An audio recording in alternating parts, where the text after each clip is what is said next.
Hello दोस्तों, नमस्कार। मेरे YouTube चैनल मुक्ति मैथ क्लासेस में आपका स्वागत है। आज हम जो है कुछ क्वेश्चन लेके आए हैं जो कि बिहार बोर्ड 10th क्लास का है। ये पिछला प्रश्न पत्र है और ये आपका ये ग्रुप डी रेलवे या SSC GD किसी में भी आपको यूज हो सकता है। चलिए देखते हैं क्वेश्चन की ओर। ये हाइट एंड डिस्टेंस पर आधारित है। ये पहला प्रश्न जब हम देखेंगे कोई, देखिए यहाँ पे ये दो कंडीशन है।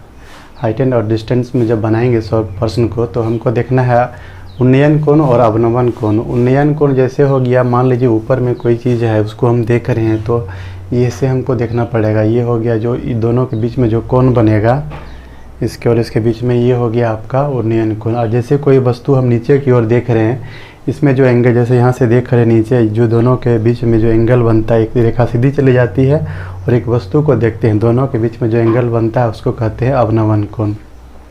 तो यहाँ पर जो है ये दिया हुआ प्रश्न, किसी मीनार की ऊंचाई 10 मीटर है जब सूर्य का उन्नयन कोण 45 डिग्री है। यानी सूर्य का उन्नयन कोण, सूर्य ऊपर में है, वो कोण बन रहा है ऊंचा, तो उन्नयन कोण है 45 डिग्री हो तो मीनार की छाया की लंबाई ज़मीन पर क्या होगी। ये मान लीजिए ये मीनार है, ठीक ना। ये देखिए ये मीनार है, ये मीनार, इसकी लंबाई दिया है 10 मीटर। सूर्य ऊपर में है, जब यहाँ से कोई देखता है तो सूर्य ऊपर में है, तब इसका छाया बन रहा है नीचे, ये छाया बन रहा है इससे, है ना। ये छाया कितनी लंबी है इसी को निकालना है, लेकिन इसका उन्नयन कोण दिया हुआ है। उन्नयन कोण जो है इसे ये दिया हुआ है, ये 45 डिग्री है। ये मीनार है, ये भी क्या है, एक मीनार है। और ये BC जो है इस मीनार की छाया, मीनार की छाया, जैसे यहाँ रखेंगे ये छाया बनेगा ना, जब इधर सूर्य रहेगा तो ये सन है, ये सूर्य हो गया। तो ये हमको ये निकालना है, तो कैसे करेंगे। ये है, हम पिछला वीडियो में बताए हैं ट्रिकोनोमेट्री विस्तार से, उसमें आप जाके देख सकते हैं समकोण त्रिभुज के बारे में। ऐसे यहाँ पे देखिए ये है 90 डिग्री, ये समकोण त्रिभुज हो गया। समकोण त्रिभुज में सामने की भुजा कर्ण कहलाती है और इस कोण के सापेक्ष ये लंब और ये आधार। तो यहाँ पे हमको लेना है ये भुजा और ये भुजा, और ये मान दिया हो 45 डिग्री। तो हम लिखेंगे त्रिभुज ABC में, त्रिभुज ABC में समकोण त्रिभुज है 10 45 डिग्री लेंगे। यहाँ पे देखिए हम क्यों लेंगे 10 45 डिग्री, साइन क्यों नहीं लेंगे। कि हमको ये चाहिए, ये भुजा की लंबाई और ये भुजा देखेंगे साइन cos 10 में किसमें जो है लंब बटे इसके लिए, इस कोण के लिए तो ये लंब हो गया और ये आधार, ये कर्ण तो फिक्स है। तो यहाँ पे हम लेंगे 10 ही क्यों लेंगे, क्योंकि ये लंब बटे आधार किस निष्पत्ति में आता है उसी के अनुसार लेंगे। तो ये 10 में आता है, 10 45 डिग्री ले लिए तो क्या हो गया, लंब क्या हो गया AB, आधार BC हो गया। 10 45 का मान 1 होता है और AB का मान दिया हुआ है 10 बटे BC। ये क्रॉस मल्टीप्लिकेशन कर देंगे, 1 गुना BC और 1 गुना 10 इक्वल टू 10। तो BC बराबर हो गया 10 मीटर। BC बराबर कितना हो गया, ये 10 मीटर। आपका जो 4 ऑप्शन दिया है ABC, इसमें आपका 10 मीटर जहाँ है ये आपका हो गया।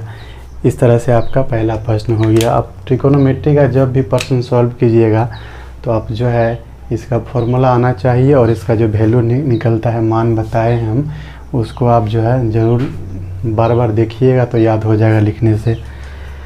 इसके बाद ही आपका प्रश्न सॉल्व हो पाएगा, अन्यथा आपको बहुत परेशानी का सामना करना पड़ेगा। तो यहाँ पे देख लिए समकोण त्रिभुज है ABC, एक समकोण त्रिभुज है। इसमें कोण थीटा दिया 45 डिग्री दिया है, 10 तो 10 45 लिए, 10 45 बराबर होता है 10 थीटा बराबर होता है लंब बटे आधार। यहाँ पे 10 45 है, इसके लिए लंब ये होगा, आधार ये हो गया।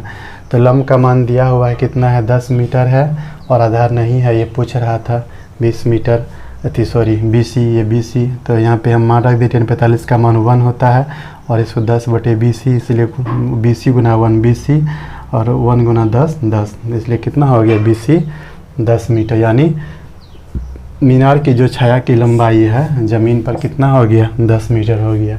ये आपका हो गया पहला प्रश्न। नेक्स्ट प्रश्न है 12 मीटर ऊंचे खंभे। 12 मीटर एक ऊंचा खंभा है, खंभे की ज़मीन पर पड़ रही छाया की लंबाई 4√3 मीटर है। तो सूर्य का उन्नयन कोण पूछ रहा है। ये क्या है, एक खंभा है। ये कितना, एक खंभा है जिसकी लंबाई दिया है 12 मीटर है। इसकी छाया ज़मीन पर पड़ रही है, इसकी छाया ज़मीन पर पड़ रही, कितनी लंबाई है 4√3 मीटर। ये पूछ रहा है सूर्य का उन्नयन कोण। यहाँ पे यदि सूर्य है तो इसका उन्नयन कोण जो बनेगा ये थीटा, ये पूछ रहा है, थीटा का मान बताइए। यहाँ पे आप देख सकते हैं क्या दिया है, 12 मीटर ऊंचा एक खंभा है, ये खंभा है, ये भी क्या है, एक खंभा है जिसकी ऊंचाई दिया है 12 मीटर। और ये BC जो है इसकी छाया है, इसकी छाया ज़मीन पर पड़ रही है जिसकी लंबाई 4√3 मीटर दिया हुआ। पूछ रहा है जो कोण बनेगा उन्नयन कोण, उन्नयन कोण बनेगा जब भी तो नीचे से यहाँ से कोई देखेगा तो ये इधर बनेगा उन्नयन कोण, ऊपर जो देख रहा है सूर्य तो यहाँ पे कोण बनेगा ये थीटा पूछ रहा है। इसमें हम क्या लगाएंगे, जो भी प्रश्न था उसी टाइप का है ये। तो यहाँ पे देखिए ये हो गया इसके सापेक्ष, ये समकोण त्रिभुज है, यदि ये समकोण त्रिभुज बन रहा है, ये थीटा के सापेक्ष AB लंब हो गया और BC आधार। तो हम लंब बटे आधार, ये किस में आता है, लंब बटे आधार आपका जो है ये देखेंगे tan थीटा बराबर होता है ना लंब बटे आधार,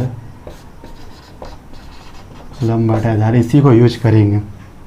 तो समकोण त्रिभुज ABC में कितना लेंगे, tan थीटा बराबर क्या होगा, लंब हो गया AB, आधार हो गया BC। यहाँ पे लिख देंगे tan थीटा। AB का मान कितना है 12 है ना, और ये BC का मान है 4√3। अब देखिए 4 तिया 12 कट गया, ये 4 तिया 12 कितना बच गया, 4 तिया 12 3 बच गया, 3/√3। हम इसको लिख सकते हैं 3 को √3 इंटू √3 बाई, और नीचे कितना है √3। यहाँ पे देखिए 12/4√3 था, 4 से कटाएँ 4 तिया 12 कितना बच गया 3/√3। 3 को लिख सकते हैं √3 इंटू 3, रूट कितना हो गया 3 हो जाएगा, और इसलिए देखिए 1 3 √3 1√3 कट गया, कितना बच गया √3। यानी आपका tan थीटा बराबर आ गया √3, इसलिए tan थीटा बराबर tan 60 डिग्री, इसका मान ये आता है। जब हम वैल्यू निकालने के लिए बताए हैं सभी एंगल का, तो उसमें आप देखिए tan 60 का मान आता है √3, तो tan छोड़ देंगे, इसलिए थीटा बराबर 60 डिग्री, थीटा बराबर 60 डिग्री। तो इसके अनुसार आपका ये आंसर हो गया A नंबर, ये जो A है 60 डिग्री ये हो गया। इसमें क्या कि ये सिंपल है, इस टाइप का आपको यदि रहे तो आप देखना है पहले, तो आप फिगर यदि सही से बना लेते हैं तो इसका अधिकतर समस्या का सॉल्व वहीं हो जाता है। तब यहाँ पे दिया हुआ था एक खंभा, ये भी एक खंभा है जिसकी छाया है ज़मीन पर पड़ रहा है, छाया की लंबाई कितना है, खंभा की लंबाई दिया है, छाया की लंबाई दिया है, जो कौन पूछ रहा है ये निकालने के लिए कह रहा है। तो हम लगा दिए, इसके सापेक्ष ये लंब हो गया, ये आधार हो गया, तो कौन सा ऐसा हम निष्पत्ति यूज करेंगे जिसमें कि लंब बटे आधार आता है। तो tan बराबर हो रहा है लंब बटे आधार, तो tan थीटा रख दिए, थीटा का मान निकालना है, इसलिए लंब का मान 12, आधार का मान 4√3 है। जब इसको कटाएं तो कितना आया, tan√3 आया। देखिए यहाँ पे आया था 3/√3, 3 को लिख सकते हैं √3 इंटू √3, तो 3 हो जाएगा, 1√3 कट जाएगा, √3 बच गया।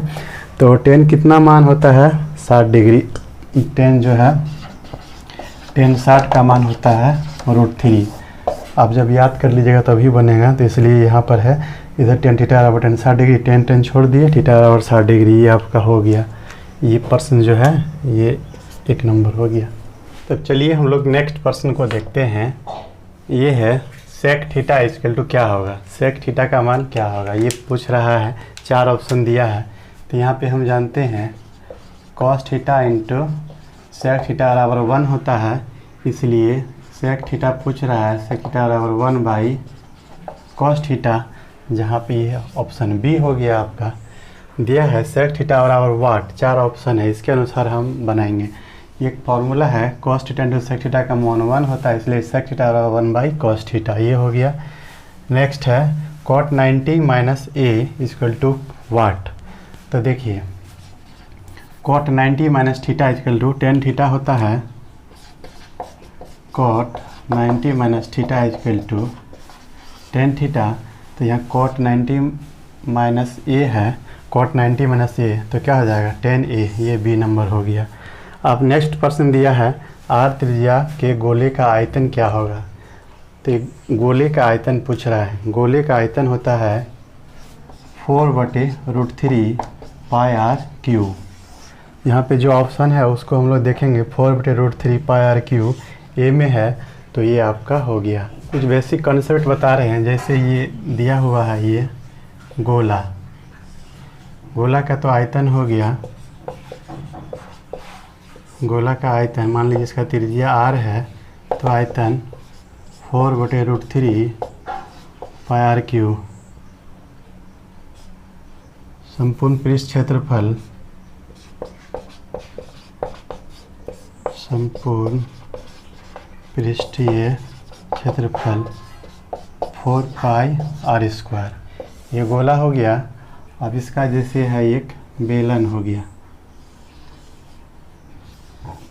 बेलन हो गया, इसका आयतन हो गया, इस बेलन के आधार की त्रिज्या r हो, ऊंचाई h हो, ये ऊंचाई हो गया और ये त्रिज्या, तो इसका आयतन आधार का क्षेत्रफल गुना ऊंचाई, आधार वृत्त है, वृत्त का क्षेत्रफल पाई स्क्वायर h। देखिए और फॉर्मूला होता है, उतना बाद में देखेंगे। यहाँ पे यदि देगा कि एक गोला को पिघलाकर, यदि गोला को पिघलाकर क्या बनाया गया है, यदि तार बनाया गया है, तार बनाया जाता है, तो तार की लंबाई पूछेगा, तो कैसे करेंगे, गोले का आयतन कर देंगे, दोनों का आयतन हम लोग यहाँ पर बराबर करेंगे। गोले का आयतन बराबर ये तार का जो आयतन यानी बेलन का आयतन हो जाएगा। इसका जो ऊंचाई निकलेगा वही रहेगा मान, इसका दिया रहेगा सबका वैल्यू। इस टाइप का यदि देगा गोला को पिघलाकर घन बनाया गया है, तो कितना घन बनेगा, इसमें जब दिया हुआ रहेगा वैल्यू, तो दोनों का हम लोग आयतन बराबर करेंगे, इससे आपका प्रश्न बन जाएगा। यहाँ पे जो एक प्रश्न है दिया हुआ है, एक 5 cm त्रिज्या के ठोस गोला, गोले से 1 cm त्रिज्या के कितने ठोस गोले बनाए जा सकते हैं। एक गोला है और ये इसका त्रिज्या दिया हुआ है, त्रिज्या कितना है 5 cm। कह रहा है एक ऐसा गोला बनाना है जिसका त्रिज्या r बराबर 1 cm हो, तो कह रहा है कितना बनेगा, दोनों का आयतन बराबर करेंगे, n बनेगा। मान लीजिए n को ये बनेगा, n की संख्या निकालना है, तो इसका आयतन कितना हो गया 4/√3 पाई आर क्यू बराबर n 4/√3 पाई आर क्यू। देखिए ये त्रिज्या है, मान लीजिए बड़ी आर, ये छोटी आर है, ये 4/√3 कट गया, पाई पाई कट गया, तो n बराबर कितना, n बराबर आया आपका बड़ी आर का क्यूब बटे छोटी आर का क्यूब। तो बड़ी आर आपका 5 है, n बराबर बड़ी आर का क्यूब बटे छोटी आर का क्यूब। बड़ी आर का मान कितना है 5, 5 का क्यूब बटे 1 का क्यूब, 5 का क्यूब 125 बटे 1 का क्यूब 1, यानी 125। कितना गोला बनेगा छोटा वाला 125 बनेगा। इस तरह से आपका यदि रहता है प्रश्न, तो आप इसको आसानी से सॉल्व कर सकते हैं। आपको यहाँ पे आपका जो है मेंसुरेशन का फॉर्मूला भी याद होना चाहिए, इसके अलावा नहीं तो दिक्कत होगा। चलिए मिलते हैं नेक्स्ट वीडियो में, तब तक के लिए जय हिंद, बाय।